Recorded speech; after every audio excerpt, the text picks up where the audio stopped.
একজন মুসলমান ভাই যখন অসুস্থ হয়ে যায় আমরা তার সেবা করব। কিন্তু বর্তমানে নিজের আপন ভাই অসুস্থ হয়ে গেলে আমরা তাকে দেখি না।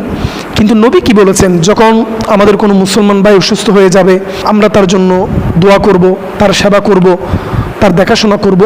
এগুলো হচ্ছে নবীর সুন্নাত। বিসমিল্লাহির রহমানির রহিম। আন আনাস ইবনে মালিক রাদিয়াল্লাহু তাআলা আনহু قال قال رسول الله صلى الله عليه وسلم ما تودع فأحسن الوضوء وعاد أخاه المسلم محتسبا بوعد من جهنم مسيرة 70 خريفا।